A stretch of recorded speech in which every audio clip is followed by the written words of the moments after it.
This is the Absolute Business Mindset podcast, created and hosted by Mark Hayward. This podcast will interview entrepreneurs, business owners, and people in their careers. We will delve into their journey to success, key life milestones, and go deep into their area of expertise. Get ready to learn from other successes and failures. Today we have Angel Ribo, who is the CEO Confidant. Hello, Angel. How are you? Hi, Mark. Great to be here. Thank you. Thank you so much. And obviously, thank you everybody who's listening to us today. Well, thank you for joining me. It's going to be an absolute pleasure, I'm sure. So what I just wanted to give people at the start is a quick synopsis of who you are, what you do at the moment, and then we'll go back and tell the story. So you help sales teams be profitable custodians, which I'm sure we'll talk about later on what a profitable custodian is, in sales negotiation, equity creation, and all based in Dallas, US at the moment. Is that right? Yes, thank you. Right. We are going to go back to your university at Catalonia, your engineering computing engineering degree, but I want to just touch on one thing first. You speak 6 languages. Yes. Wow. So is that all based around your traveling and where you've lived in the different locations, or was there languages that you wanted to learn and you went and learned them? Well, that's a great question. First of all, as you know, I come from Catalonia and I was born 1 hour away from Barcelona. So we are right south of the border with France. So in my school, at my age, English was not taught. So French was the only option. So thank God that was the case, because otherwise I would have never learned French. So, I really, for some reason, I was really ready to learn foreign languages. Probably one of the reasons is because, as you know, in Barcelona and Catalonia, we speak Catalan, which is a language between Spanish and French, right? So we have more sounds, the phonetic is more complicated. So I was learning French there. And mom and dad, they said, hey, Angel, although they don't speak a single language besides Spanish and Catalan, they said, Angel, we want you to learn English at the same time. So they enrolled me on a private school. So since I think it was 4th grade, I was learning French in school and I was learning English outside of school.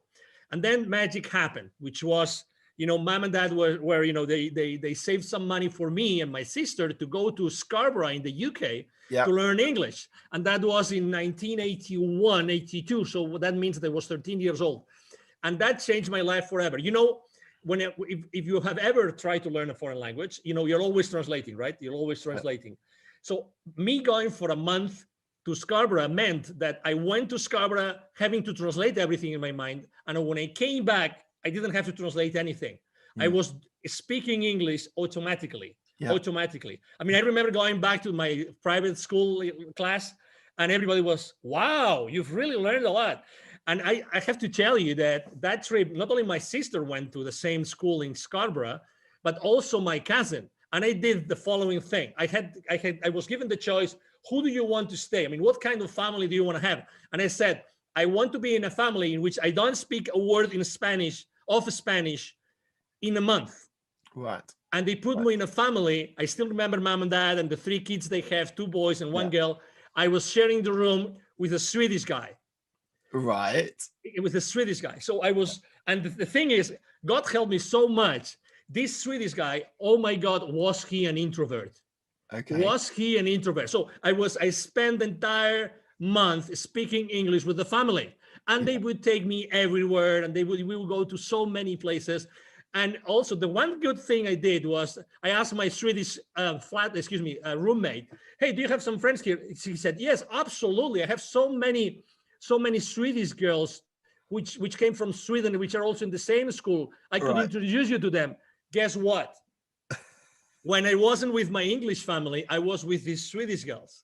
Right. And for a Spaniard, that was a blast. Oh my God, did that summer change my life forever? And did I not practice my English language skills? So that was, really, that was literally how I ended up learning English and French. And then, I started traveling. When I went to college, I was part of an international organization. I was the president for that organization. And then I went to France with an internship.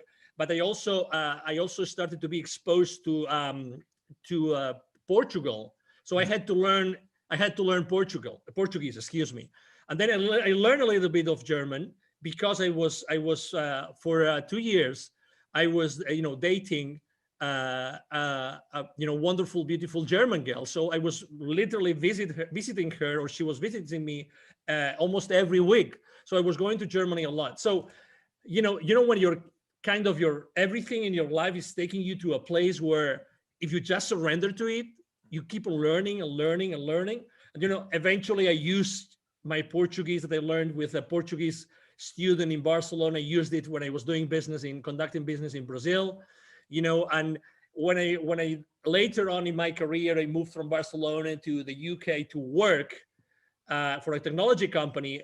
Guess what? I was asked to call in English to the Nordic countries and to Germany. So I was making sales calls from the UK to those countries. So it's kind of, I always had to make an effort.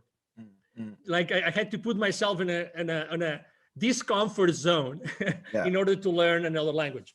And learning a language, right?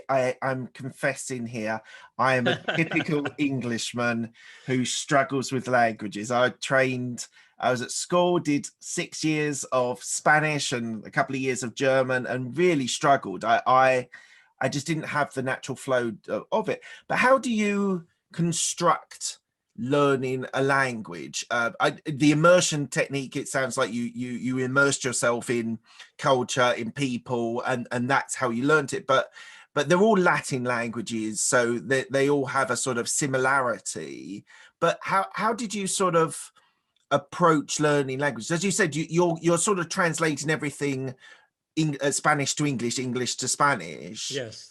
But what sort of techniques did you use to get your languages and embed and understand with such fluidity? Your English is fantastic, and I know you're in the US now, so you do use it every day. But how did you approach learning the languages? Well, this is a great question. I remember when I was once paid, I think my first employer, when I left college, they paid for lessons. I think it was Portuguese. And they actually enrolled me. I don't know if I can use commercial names, but for this at this school, Berlitz, which they're very well known for languages and to teaching languages, foreign languages to executives. Yeah. And they would typically, even if you don't know anything about that language, you start listening to it. You start, you don't know anything, but your brain. There's something in your brain that suddenly starts being comfortable, familiar with certain sounds. And the more you are exposed, I remember when I first learned English, when I told you my story to Scarborough, having the TV set that we had in the room always on. It doesn't matter, always on. I would never do that today with the amount of fear that there's in the news. But at that point, it's always getting used to the language, even if I didn't understand what they were saying. It doesn't matter. So you actually used a word which is called immersion. There's a guru in human behavior, who is Tony Robbins. Oh, right? Yeah, I know Tony. If you ever listen to, obviously you have, or you attend one of his events, right? He talks about immersion all the time. He always makes this funny story when he started to learn polo, being on his horse and everything. Immersion. Even if you had to pay to learn a skill, but you can literally land, land in a place where that particular skill is being used. Yeah, that's the best way to do it. And again, it doesn't have to be perfect. But put yourself in a position in which you are stressed out, literally. Right. You don't feel comfortable because you don't understand anything. It doesn't matter. But your brain is starting to tune into the expressions, the phonetics. As you know, there's a certain way that every language has its own music. Yeah. Besides its own syntactics and grammar and everything, it has its own music. I think that music is as important and as the language and the words themselves. That has been my experience, Mark. Fantastic. Thank you for that. So let's go to your university degree. So you did engineering, computer engineering. So Exactly. at the University of Catalonia. Yeah. So just tell me a little bit about your upbringing in Barcelona and why you chose to do computer engineering as a degree. Yeah, that's a great story. I'm just having, memories from my high school time now. So I was born in a city. You speak Spanish, you've probably been in Spain. I was born in a city called Lleida, which is 1 hour away from Barcelona. Okay, so it's a 250, 300,000 people, city. So it's still a small town. So when I was, in high school, and actually in middle school as well, that started in middle school, I really loved computers. I didn't have a computer at home. But in school we had this lab with 4 computers, and I don't know if they were of a British brand or an American brand. They were called Acorn. Acorn. Yeah. It was. Oh, you remember that? Oh my God. Yeah. So, I mean, I remember. I right now I have in my mind the lab with those computers. Yeah. That one of them, guess what, had a tape recorder, so I could record my programs. Right. Oh my God, I loved it. I mean, I totally loved it. I remember that thanks to that, my dad bought me an Apple IIc computer while I was in high school. Apple IIc, right? So it was the most fancy Apple II that existed at that time. One of the few in the place where I was, actually the only dealer in that place. They knew me because I was all the time there looking for, software and everything. So that's how I started to like computer science and computer engineering. I was really good in programming. As I was progressing, actually one of my father was a CEO of a conglomerate of food related industry, companies, and he asked me, hey, could you do this inventory program for us? Yeah. And then suddenly for the entire summer I started to write in basic language, a program for taking for controlling the inventory of that particular, it actually was a fish farm. So, and I loved it so much. It was so good. Obviously, I always had great grades. So when it was time, my last year in high school, when I was a senior, and I was asked in Spain, you have to go through there's a grading system, right? And I had to pick which schools I wanted to, which colleges and universities. And I said, okay, so I would like to go to the school, computer engineering school in the Technical University of Catalonia. And I was, thank God I had very good grades, so I could get really into computer science. Yeah. But guess what? The first year was physics, math, calculus, programming, theory of information theory. With all due respect to all my professors and teachers and everything, I hated it. I hated it. Okay. I mean, the first semester was, I barely could pass, I think, 2 of the subjects. I mean, it was really difficult. And then the second semester, oh my God, I said, I don't like it. If this is computer science and computer engineering, I don't like it. I liked programming a little bit. I like, the soft part of engineering, of information technology, but I didn't like any of the rest. I said, oh my God, it's 5-year degree. Okay, I'm only at the second one. Oh my God. To be honest, I said, I don't know how am I going to do this, but whatever. My parents are paying for this. I had to move from Lleida to Barcelona, so they were paying the rent and everything. So fast forward, to be honest, I had to wait actively 3 more years until, again, I liked computer engineering subjects because they were more like, computer engineering or computer science in organizations, information systems, stochastic processes, things that were really more attached to reality, as opposed to, calculus and side. Exactly. And I am a very hands-on guy. I really like to be around with people, and I like to have human contact. And I picture myself, am I going to be a computer analyst programmer the rest of my life? Oh my God, no. That's not going to be Angel Ribo at all. That's why, as you have read, that's why, really after I finished my degree, I said, I have to do something more related to business, because I think that's exactly where I could make a big Before impact. we go on your Yeah, MBA, yeah. just on the computer engineering, and it might be slightly different. I want to clarify. So we have in the UK something called computer science, Mm-hmm. and that is basically learning languages. And I'm interested. I was talking to someone, a friend of mine, who learned languages and then learned computer science, and that was like JavaScript and C# and all that sort of jazz. And he said that actually it was very easy to learn because it was just learning a new language. Did you have the same experience there as well? No. Okay. That was actually, it was called a degree when I started. It was called computer science. Right. But as all the, let's say, the names and titles changed throughout my career, actually they eventually called it computer engineering. So I Okay. started the studies, were being named like that. But as far as computer languages, no, we didn't really learn, this many of the computer language at all.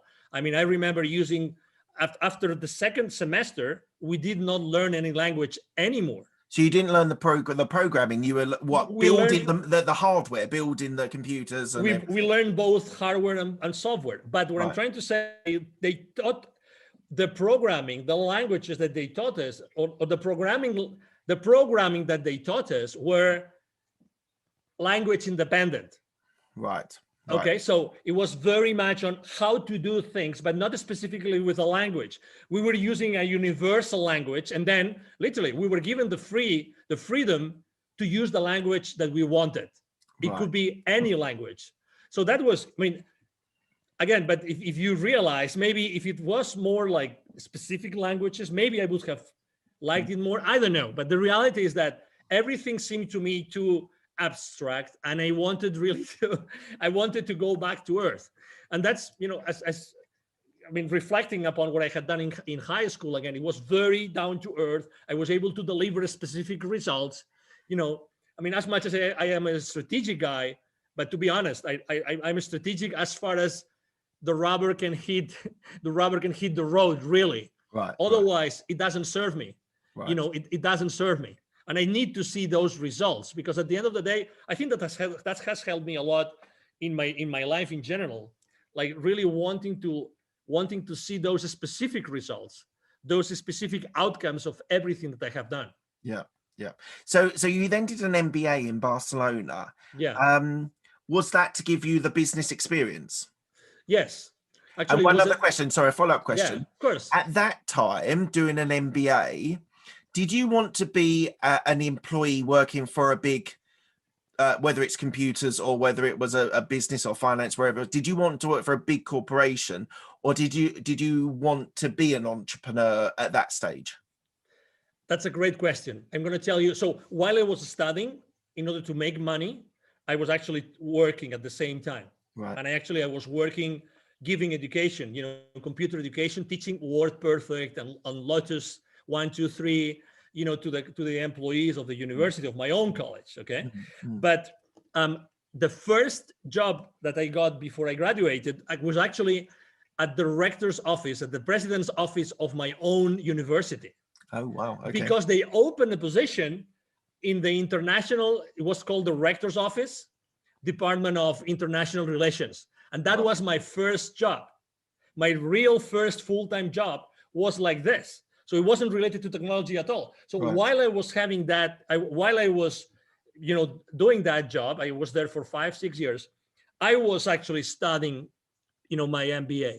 If you ask me why, because I really wanted to have a different perspective of the world. I wasn't thinking of where am I going to work, what kind of role I want to have. I wasn't that strategic. The only thing I knew was that I needed to have additional knowledge if I wanted to go with a higher level of comfort to work for any corporation. Right. So I started working in international programs, and then I started traveling extensively. And we had these wonderful relationships and trips to the UK to talk to the Imperial College and the University of Manchester School of Architecture. And we would go to all these many, universities in Europe and also in the US and in Latin America, which were mainly the places where we would have, relationships and programs and things going on, right? So that was actually my first full-time job. And it was thanks to a bad personal experience that actually I decided to move out of Spain. But when I was still working, and let me tell you the story because you're going to like it. When I was still working at the university, a female headhunter came one day and said, Angel, we want you in the private sector. I have this opportunity for you. I cannot disclose how I found you. And actually, I still don't know today why. Okay. But, well, I know why, but I don't know how they found me. But anyway, we would like you to work in this particular company. I think you would make a great fit. And it was an audiovisual company. Okay, so they would do all sorts of audiovisual productions of any size. It would be the launch of a new car for Jaguar, or it could be like the 100th anniversary of FC Barcelona, just to give you a couple of examples. But the reason why I mentioned this is because eventually I was fired from that company. Okay, so that was interesting. What did you do? What did I not do? What did you not do? So there was a lot of politics involved in that company. I was hired by one guy, and I made a mistake, which is I allowed myself to say to accept a position because this guy said, "Hey, we are reorganizing this part of the company, and I'm not gonna be your boss anymore. So before I hand you over to the new boss, I want to give you the opportunity to go to another side of the company. It's up to you. You decide what you want to do." Okay. And I really didn't know nor my potential new boss at that division or this other boss. So I said, okay, let's go to this other boss, this other division. And that was my life sentence. That was, but anyway, but that's okay. And that was before. You learn from these experiences, don't you? My God. Oh, absolutely. Because, I was supposed to be in charge. Do you remember the 2000 effect? How going from 1999 to 2000? Yeah. Y2K or whatever it was called. Exactly. The 2K effect. Nothing happened. Exactly. Nothing happened. Nothing happened. The clock just ticked over.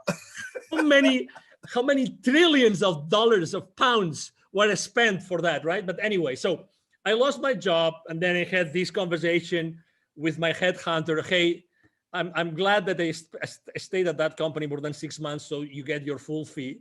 I told the headhunter, but okay, could you tell me why did you really come to pick me from the university and take me to this private company? They were really a good company, and large and very, very well known. And she goes, well, because I needed someone really flexible. Okay. I needed someone. There was something that I really liked at the interview with you, Angel, which was and she said, so if you're ready for this explanation, Mark, she said your feminine side was the part that really attracted me. And I said, what? And what did you go? What? Obviously, I've lived in so many. I'm so open to all obviously so many sexual orientations. I have friends all over the place with all orientations. So I said, what do you mean, right? Because I wanted to know. And she said, I want you to know something. And actually, it was the first time ever someone told me about this. So we all have this feminine side and this masculine side. We all have this. Like it or not, it's a reality. Yeah. And for what you stand in the world, you have this flexibility that's very difficult to find, in full-fledged masculine roles for men. And, I found this in you, and I knew that you were going to do a good job, regardless of what happened at the end. So anyway, that was my last job in Spain. And then it was when, the universe had a wonderful position for me in the UK. And that's how I. And so what did you do in the UK? Yes, I worked for my first ever American company. Right. It was a high tech company in this technology park in Fleet. Yeah. I think is it Hampshire? Fleet. Hampshire. Yeah. I think it's Hampshire, exactly. So, and basically I was part of the inside sales team. I started as an inside sales guy, and then inside sales team leader. And I was like, basically first making phone calls, a lot of phone calls, trying to get appointments for my field reps. Right. And my field reps were in different countries, and I handed over those leads to them. And then I became a team leader. And that's what I was doing. It was my first sales role ever. And I loved it. I loved you it. enjoyed it? It's a people business, isn't it? It's a people business, yes. And we had all those call blitzes, that we had to make X number of calls, and if you reach that goal, then you had a bonus, and then you would talk to the field reps, and they were super excited that you got them this amazing sales appointment with the CEO of that corporation. That was so exciting. I really loved it. I really liked it. And then I see you moved to Mexico. Is that right? To do sales there as well? Exactly. I moved to Mexico. The company I was working with in the UK, American company. I went to a sales boot camp in Boston. They were based in Boston. And I decided to take a vacation after that boot camp in Boston. And I said, I'm going to take a vacation. I've never been in Mexico as a tourist. And then I'm going to go to Cuba. And it was while I was in Cuba, and that's the reason why I moved then to Mexico.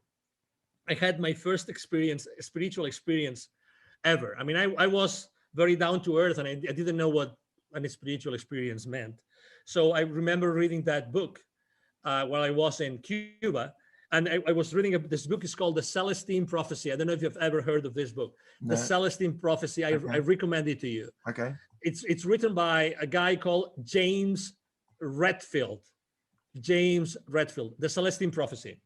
It's basically a book that talks about the energy and how everything is energy and everything around us is energy. I love the concept. When I was, when you're reading something and you're feeling that you already know that, and you're feeling excited about this. So it's the story about a series of scrolls that are being found in the Amazon side of Peru. Okay. Right. So it's an amazing book. It's a fiction book, but the teaching just was amazing. So I remember turning the last page of the book, and as soon as I did that, I had this rush of energy going through me. I mean, I cannot explain it. Goosebumps, chills, you name it. Yeah. And I knew that I had to do something. I mean, I remember when the sun was setting. I was in Varadero in Cuba, that nice resort. And literally at that moment, I decided I want to go to work in Latin America. Okay. I went back to Fleet. I mean, I never explained this to anybody. Okay, now everybody knows because I have explained the story, but I never explained that to my managers. But I told my managers, both American, I told them, hey, I would like to go to work in Latin America. You tell me where you have an opening. And they said, well, we would like you in Mexico. But hey, are you insane? What do you mean? Hey, you're working here in the UK. You have a great job, great progression. Look what you have done in under 2 years. And, you're making good money. Why do you want to go to a third world country? Why would you think of doing that? And I said, why not? Why not? What's wrong? And in this case, was Mexico. And, Mexicans love Spaniards. Spaniards love Mexicans. There's so many things in common among the two cultures. And I said, I would love to go to Mexico. And I think that there's a lot of things that I can do while in Mexico. Just before you talk a little bit more about Mexico, so you were saying about that book that had a massive impact. So yes. I started binging audiobooks on business, finance, self-development, all this jazz. I don't know, it's probably 6 or 7 years ago now. Cool. And I interviewed someone who said you should read The Alchemist. Have you read The Alchemist? Oh, absolutely.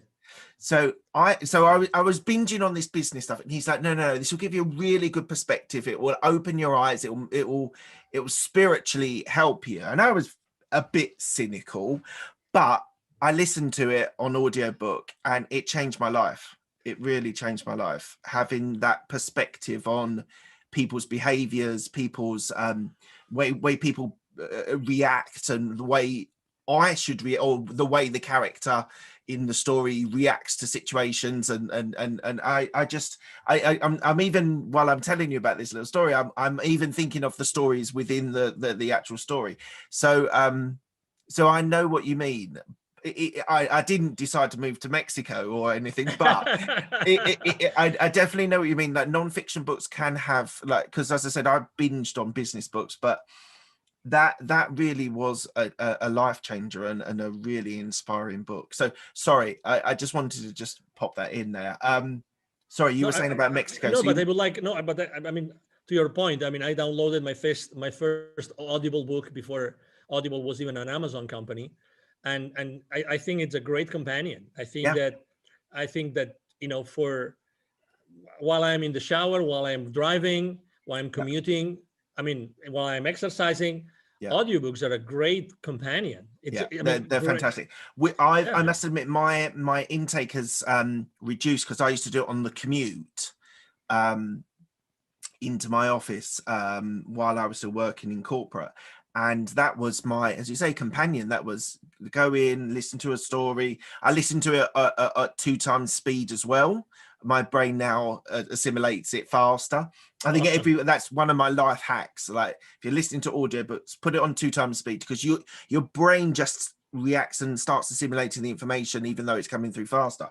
Thank you. So try that out. That's a great tip. Try that out. I never thought of doing it, but that's why I never thought of doing it, because when I tried 1.5, it was so uncomfortable. No, the thing is, no, I know. You literally have to do like 2 or 3 times of trying it, and then your brain just switches, and then it goes into that level as well. Exactly. No, you just absolutely. I mean, I am a follower of a guy called Dr. Joe Dispenza. And he talks about, he's one of the most famous neuroscientists, very, very, very respected, because he's very science-based. And he talks about neuronal connections, how they are being built, how they are being, if you want to change your limiting beliefs, how do you have to replace them by others, these kind of things. But now that you said it, I immediately saw it. Exactly. That's the place. You have to be on an uncomfortable place. As many other things in life, you have to be in an uncomfortable place in order to get yourself into a completely different level. And guess what? You just said it. It's a life hack. It's a life hack. I'm going to do this immediately. I mean, thank you. Well, don't do it until we finish the interview. Thank you. Oh, yeah. No, but I mean, just because of this is a life-changing piece of advice. Thank you, Mark. Well, no, honestly. My absolute pleasure. So let's move from Mexico. You then moved to Dallas. And I thought it was really interesting when I started reading. So was it, I don't know how to pronounce, Dassault Systems? Yes. Dassault Systems. Yes. So you moved there, and you were doing the Mexico account in the office. But you did sales and marketing. You were there 10 years. So you were there a substantial period of time. Absolutely. You did marketing and sales, account management, sales leadership. So what made, first of all, what made you move to Dallas? And then why were you compelled to stay there for such a long period? Yes.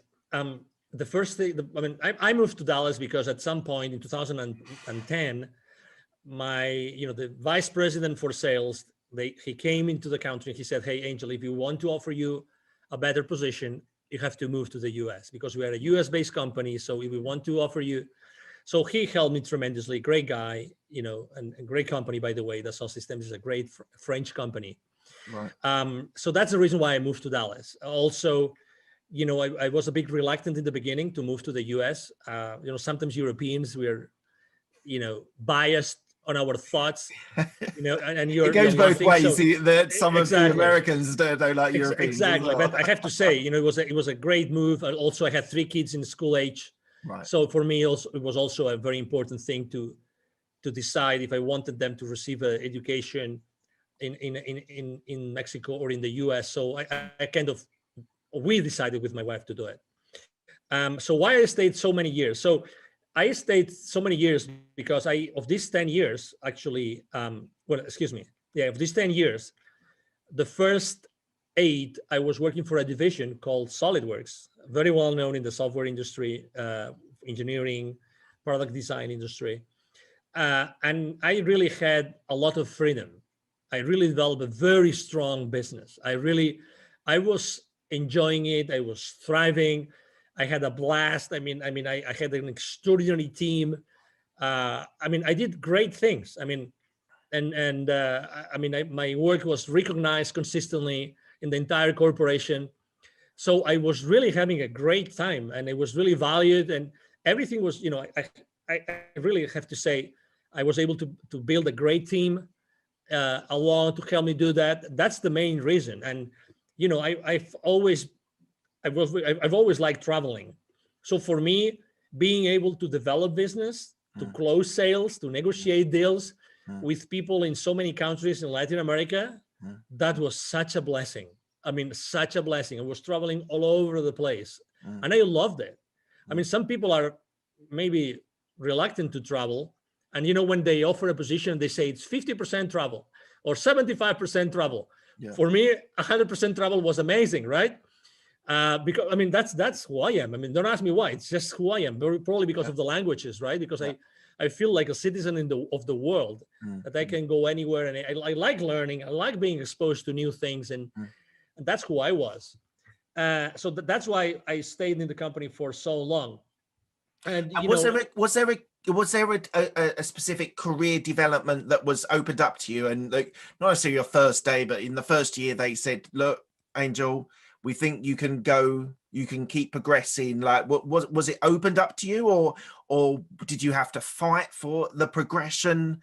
Like, what was? I had to fight for the progression. I suppose you were in sales, so yes, I had to fight for the progression. Again, it is what it is, and again, you always put, wherever you are in your life, you have a scale, right? In your mind, right? And you put one things in one side and one things in the other. It's a matter of balance. So you find the right balance, So I was really, as I mentioned before, freedom. I had a lot of freedom to do a lot of things. I developed a certification process for my sales force, a certification process for my entire channel, distribution channel. I designed training programs. I had so much freedom, and I could do so many things. And we had no boundaries. We could do anything. And we deployed strategies in Latin America that nobody had deployed worldwide, literally. So I had so much trust from my managers and the leaders of the company. Oh my God. And again, I value my freedom a lot. A lot. And did you have a coach or a mentor there? You said about the person who brought you in. What was that available to you? Not really. That's a great question. I think that I always learn through exposing myself, through being in uncomfortable places, and being the one doing stuff. Probably my passion and my enthusiasm helped me a lot, so that when I was proposing something, people would, go with me all the way. I was one of these guys that I would really, walk my talk. So people would come along with me, but there wasn't this written career path.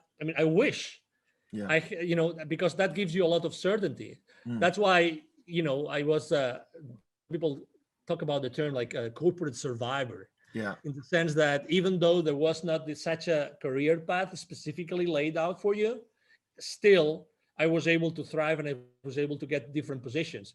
I started as a sales rep or a sales manager, and then I started to incorporating territories. That's something that happens at corporate, right? You keep on bringing additional territories, additional revenue, right? And eventually, when I moved to the US, I incorporated, strategic accounts and accounts that were present at both sides of the board, and these kind of things. Right. Okay. Well, let's fast forward a little bit. I do want to talk about this, but we're gonna have to move on. You're a TV host on a station in Dallas. Unfortunately, we're going to have to keep going because I want to get everything in. Go ahead. So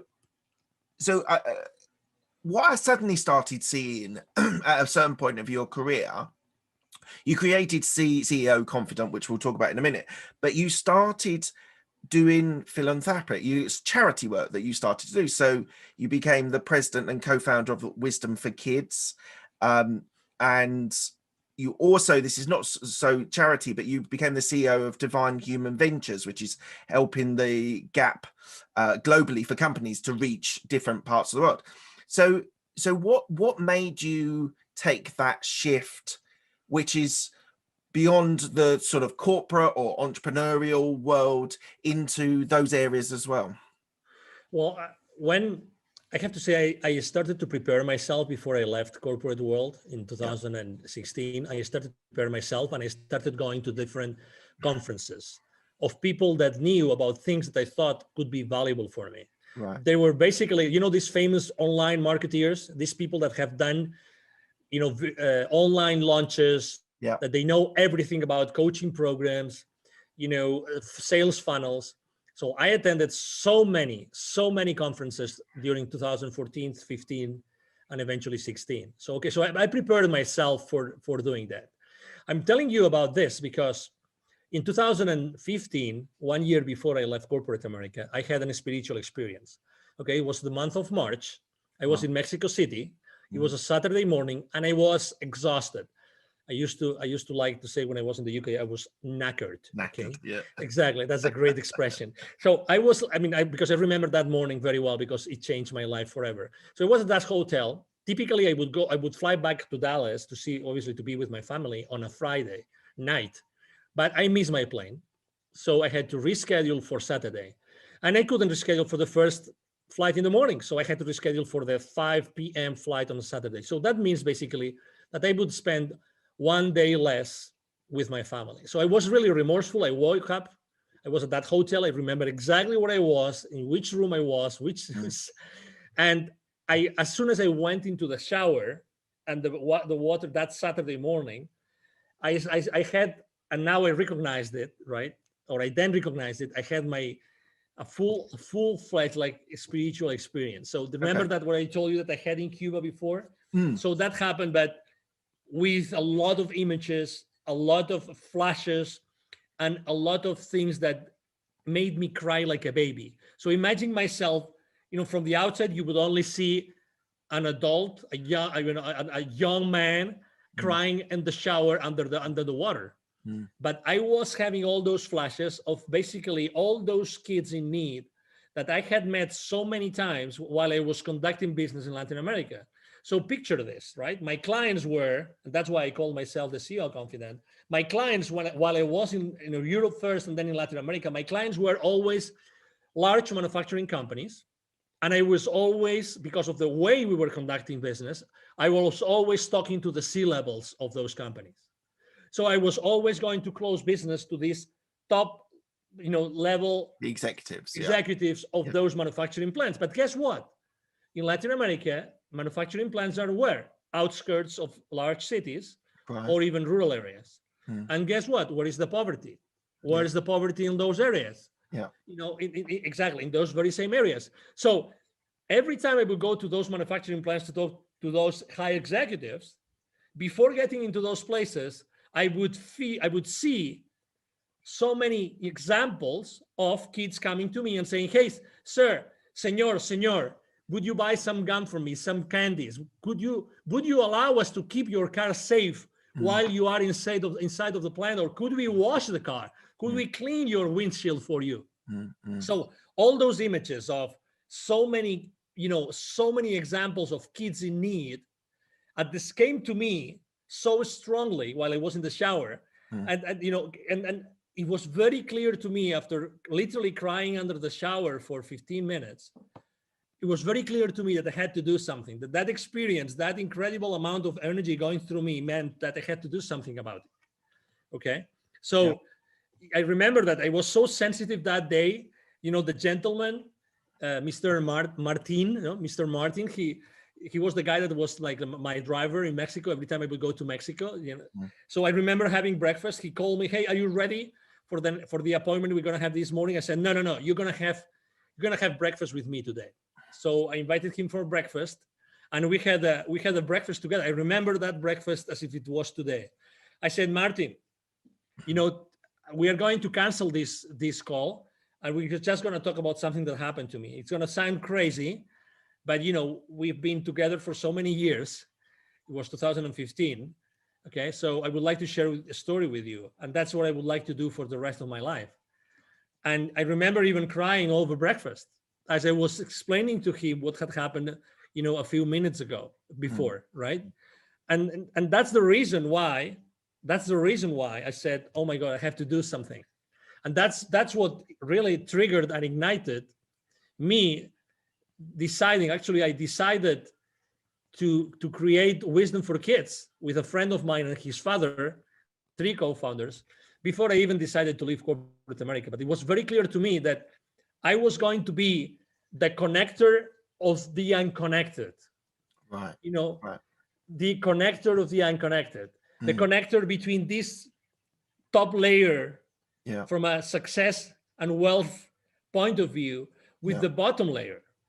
Right. And obviously, through my work for so many years, I had not only sold and developed business, but I also had trained my distribution channel, my distributors, my resellers, my business partners. I had taught them how to become, good companies, I had helped them to grow their businesses. So I was always doing this, like helping these partners of ours, grow their businesses, but also eventually the main goal of all the services I'm providing to my own clients, to those manufacturing companies, was how to accelerate the growth of their businesses. Right. So you see, there was this common denominator.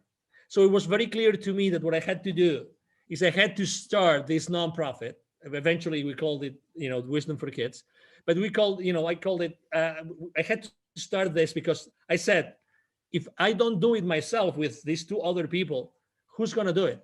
Who's in such a good position of being able to, tap into the genius of these top level people and at the same time helping the underprivileged? So tell me a success story. What have you managed to do part of this charity nonprofit? Yeah. So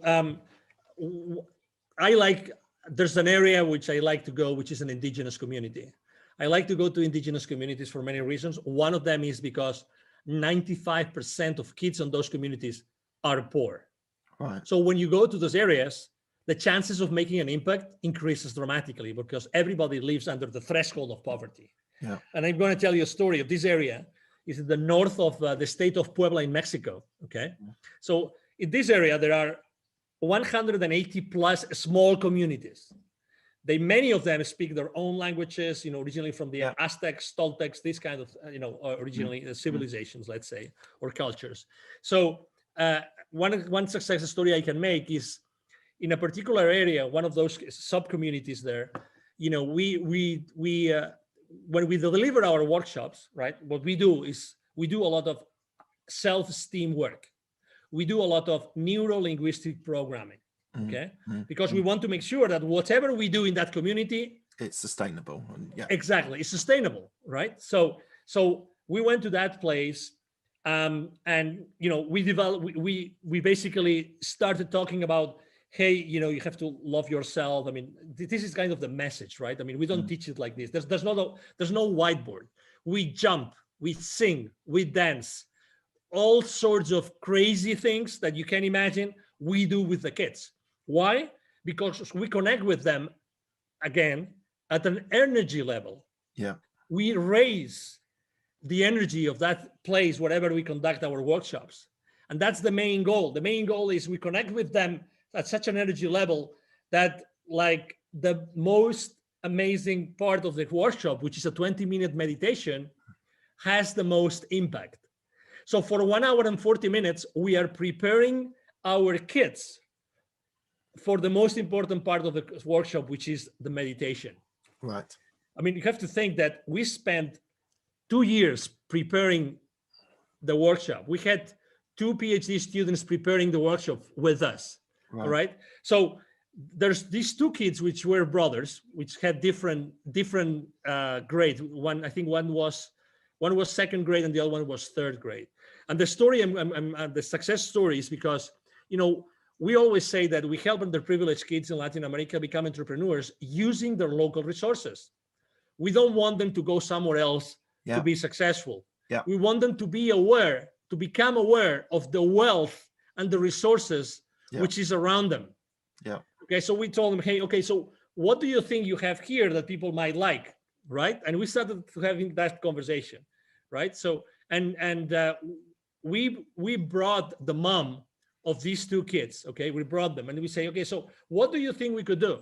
And one of these kids really was very good with what he was doing with his hands, right? And we said, why don't you start making, and it's a very simple thing, but bracelets with stones that you were able to find here. Yeah. Actually, and they said, wow, that sounds really interesting. So we sat down with them, we sat down with the mom, and we made sure that, they were going to, we were going to have a continuation, because the challenge there is not passing on the how to do something, it's to do it. It's actually to take action. Remember, it's not, there's one mantra that I always share with my business, with my clients, which is take imperfect action now. Yeah. That's my mantra, take imperfect action now. So we sat down with them, and that was at the end of 2019, and we said, okay, so this is what we're going to do. So we make sure that our local teams, we always have local teams, we do all of local teams when we go to a community. They're going to make sure that you guys are going to be following through. Okay, so our volunteers locally have been talking to this mom and to these kids, and I know for a fact that these kids have been selling those bracelets to the local community. In this area, actually, there's a former Toltec pyramid compound. So it's a very highly charged, again, energy place. It's a magic place. So they already have a place where tourists go, so they can sell those bracelets already to the local community. And after that, there's going to be many things that are going to happen. I mean, obviously, unfortunately, the world closed down, unfortunately, in 2020. But we're talking about incorporating other nature elements of nature into their bracelets, and obviously writing a story about that. We are very cautious about keeping the identity of those kids safe. We don't carry a single list. There's no list. I mean, of those 1,000 kids more plus that we have helped, we don't carry any single registry. We don't want anybody to hack into our information and use it inappropriately. We're very, very cautious about that. I think that privacy and confidentiality is extremely important today, and we want to keep those communities safe. So that's a great example. That's a very good example of a success story. That's fantastic, and all power to you. I think it's a wonderful idea, and what's so great about it for me is that you're inspiring children to perhaps be entrepreneurs, but in their community, in their country. They don't feel they have to go to America or go to the cities. They can develop within the local community, which I think is wonderful. I want to ask you a question which I don't often ask, but I'm intrigued. So you've described yourself as a global citizen. You travel all around the world. You are you speak many languages, and a lot of your time is traveling. And you mentioned a little bit earlier on about having 3 kids. So how do you balance being a global citizen and also being a parent of 3 kids? That's a great question. And let me make a confession. I think that once my wife gave an interview to someone and she said it, so that's why I'm going to say it. Okay. At some point in time, I think it was in 2008, so 2 years before we left for the US, actually, and she didn't tell me actually until 3 years later. So only a few months before she got pregnant of our second kid, she told me she was actually thinking, she told me one day, Angel, you were spending so much time gone. I thought our marriage would never last. Never. We were living in Puerto Vallarta in the Pacific coast of Mexico. And I would literally spend 2 weeks in a row gone. Right. Like gone. And we had at that time we had an 8-year-old kid. I was literally gone. And that comes with a price, right? So I obviously I was gone because I loved what I was doing. I totally loved it. But so that came definitely with a toll. right? And when I made the decision of leaving corporate America, actually one of the main reasons besides my nonprofit was I really would like to spend more time with my family. And let me tell you, I've taken my second kid, my 12-year-old now, I've taken him with me to do what I do. Right. And it's really eye-opening because I remember when I took him for the first time, we got to the place in the mountains. It was a very poor village. You know, there was the Sunday market was on. It was dirty. It was smelly. It was raining, you know, cats and dogs. And my kid, like we had literally, I mean, we took a 6.5-hour bus from Mexico City to that place in the mountains. Oh, okay. Yeah. Yeah. Okay. I mean, and my kid said, Daddy, I want to go back home now. I don't want to be here. Oh no.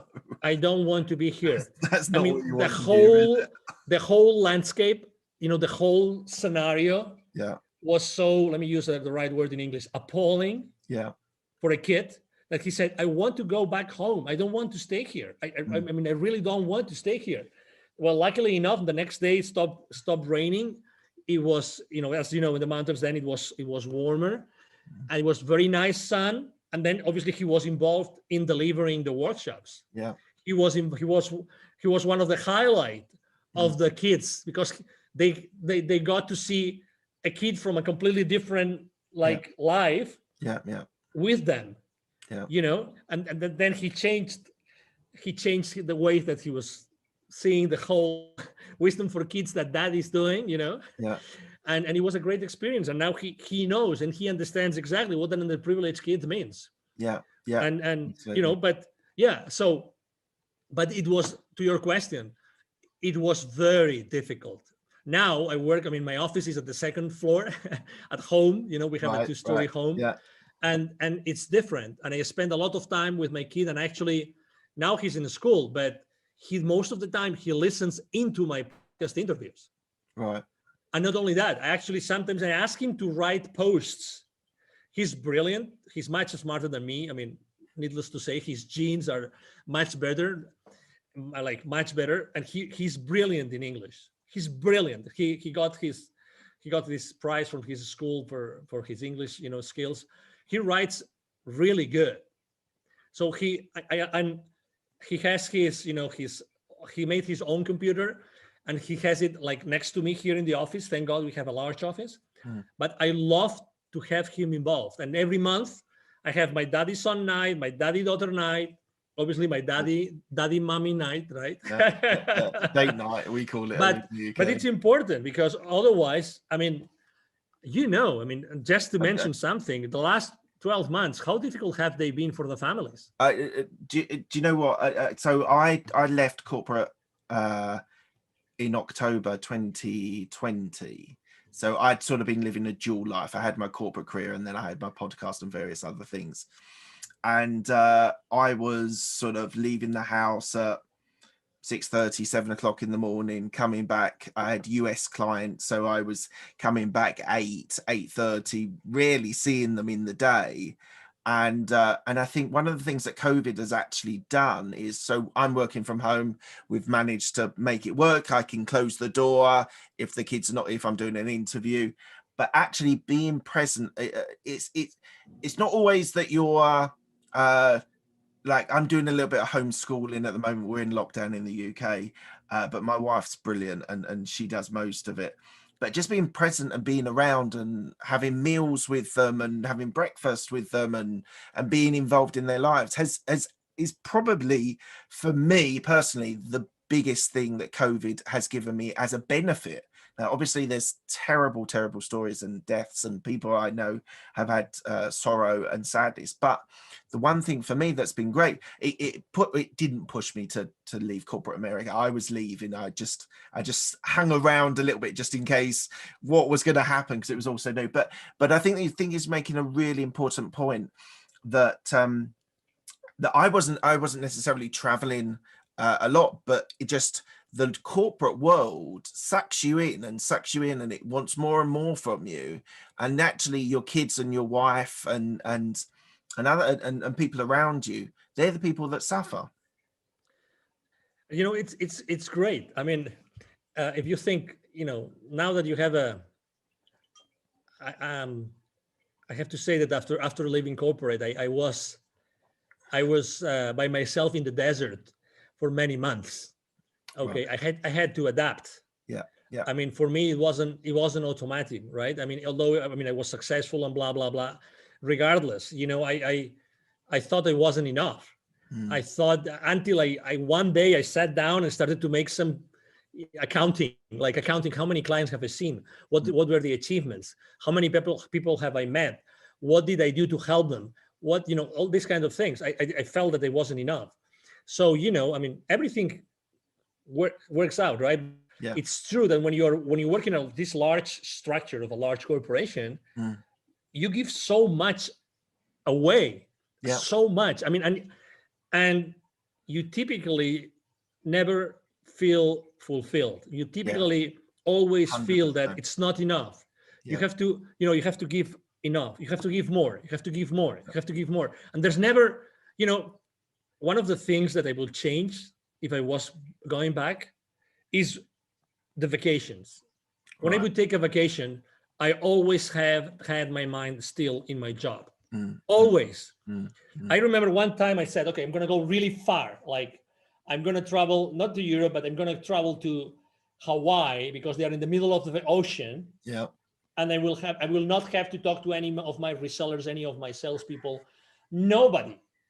I'm going to be there 3 weeks.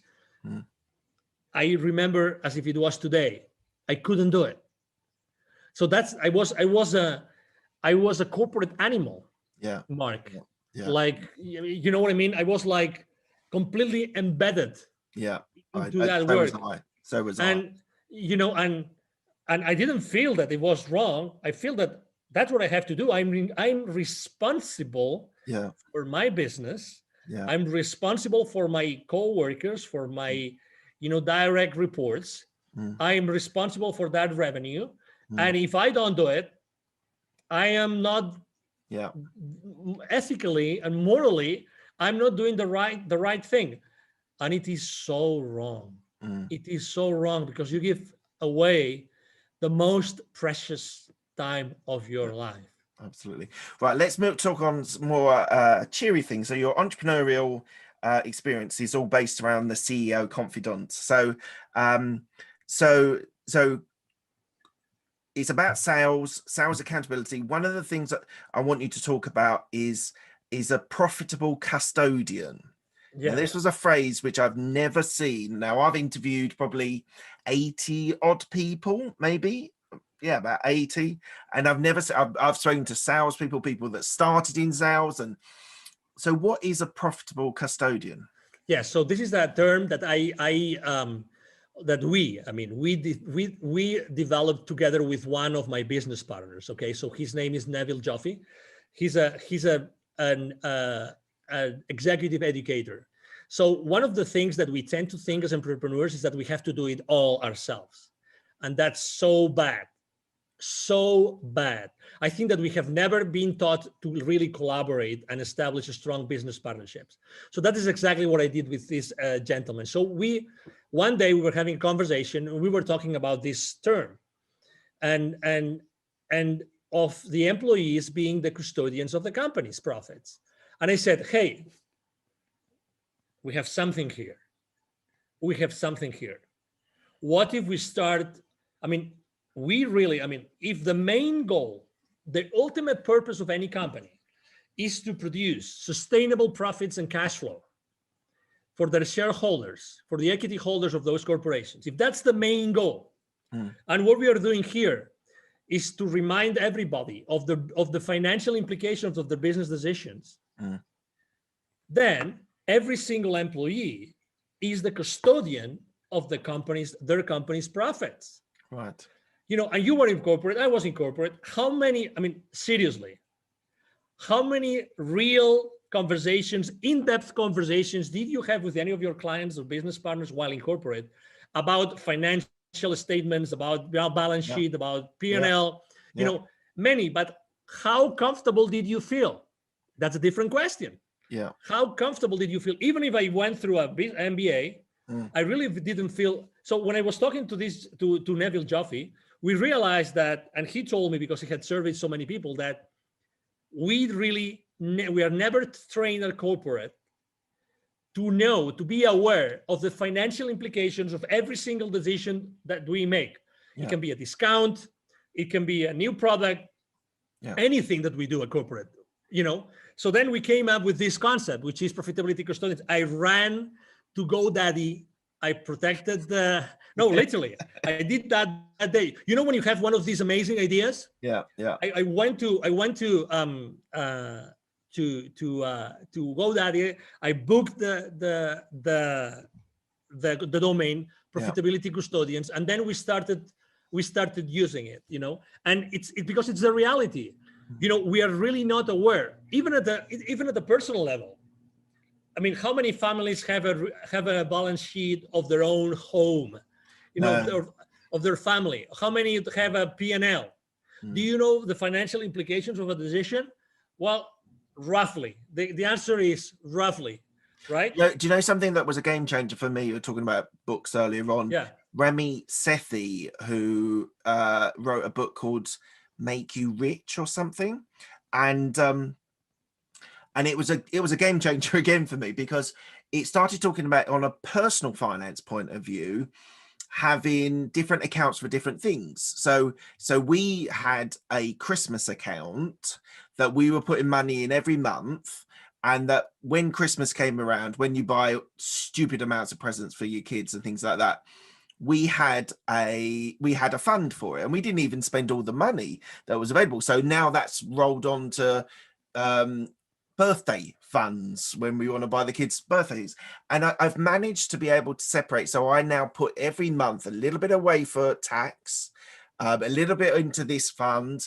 My business account, I always keep a slash fund available, especially on my properties or real estate, if there's a boiler going or whatever, something like that. So that was really a game changer for me, to actually, instead of just having one account and so many things dipping in and dipping out, and you can never control what's coming in and what's going out, you just never have a concept of it. So it sounds to me that you're sort of giving that sort of responsibility to the people you're training as well. Exactly. So what we do is we actually start from the personal financial statements of every single employee. Okay, we're talking about, I mean, this is designed for both entrepreneurs and for corporate business operators, let's say.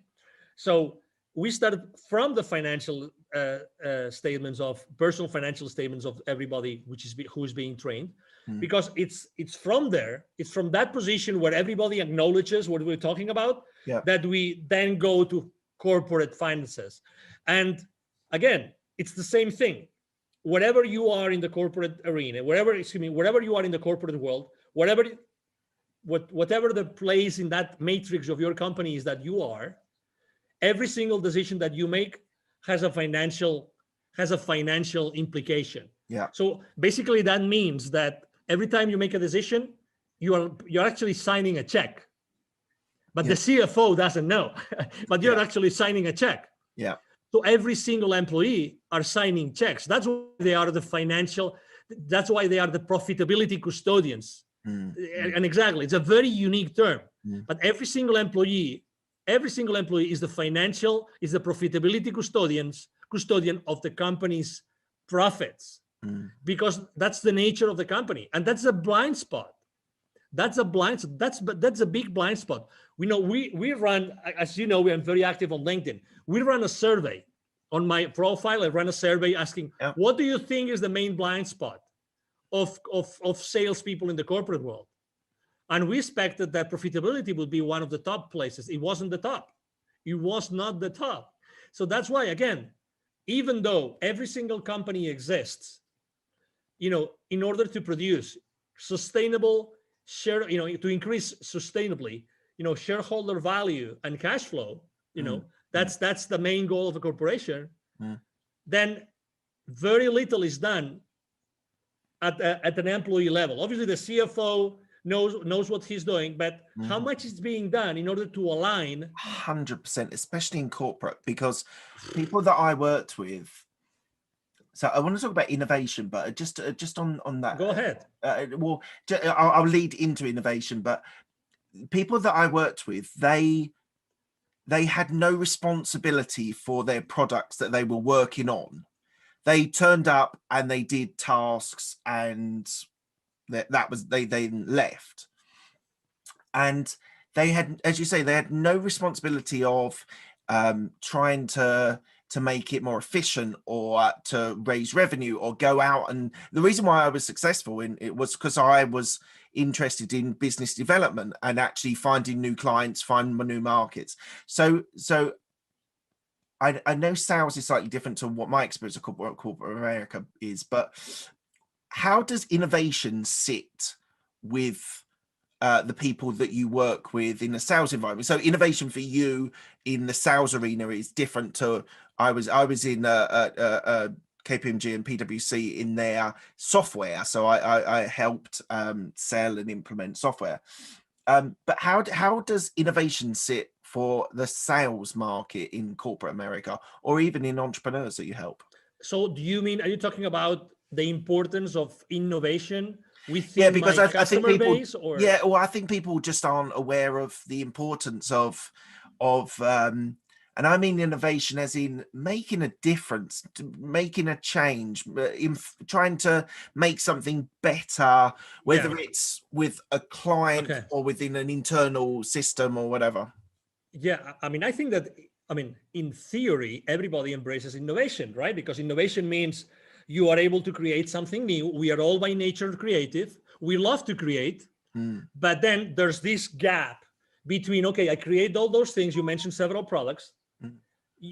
You create those products, but okay, in order to deliver those, there's going to be something involved. In order to market those, there's going to be something involved. In order to sell them. So this is the gap which is being forgotten.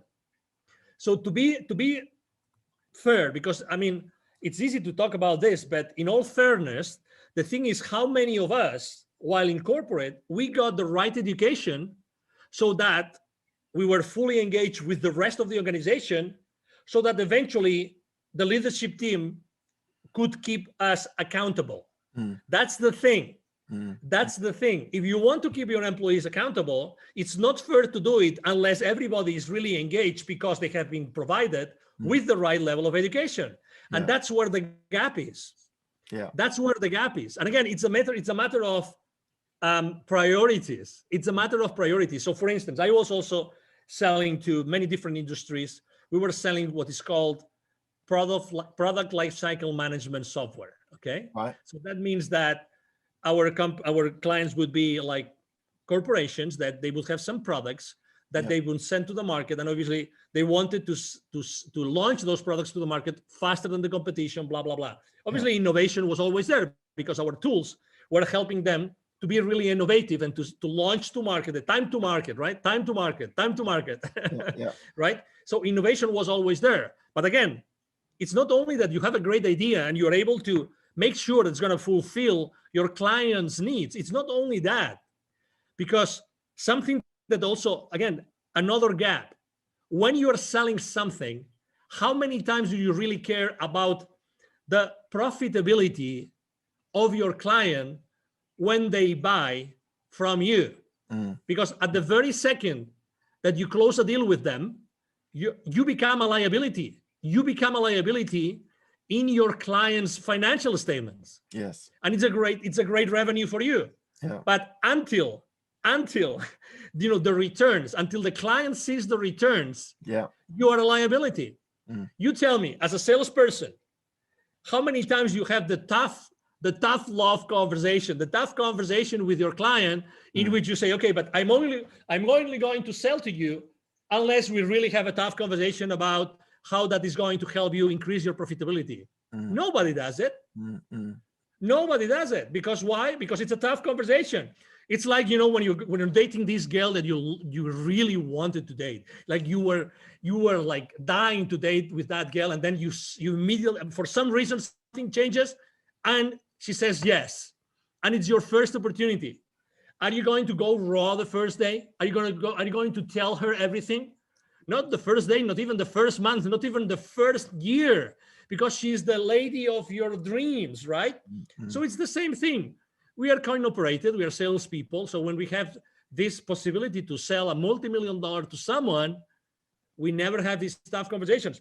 Wrong. This is the wrong thing to do, because we want long-term relationships with our clients. The best way to keep our clients alive and keep on buying from us is if we make sure that we develop that win-win, in which they recover and they make their investment in our products and services profitable.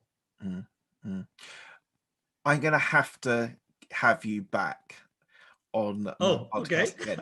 I'm gonna so I what I want to do on our second interview, you're happy to do it, is talk about sales, is go deep in on sales, because I think it's the core of your business, it's a core of your experiences. I've got certain views on sales, not negative, because I think people's career progressions is based on selling yourself. It's like you're selling to clients, you're selling yourself to your bosses. So we'll have to get you back on in a month or two. Right, we're coming to the end of the interview. I asked my guests 6 same questions. They're quick fire questions. They don't need quick fire answers, depending on how you want to respond to them. First question is, what's the best decision that you made? Have kids. What's the best piece of advice you were given? Be open to what the universe has to tell you. Okay, awesome. Who helped you most in your career? My wife. Any regrets?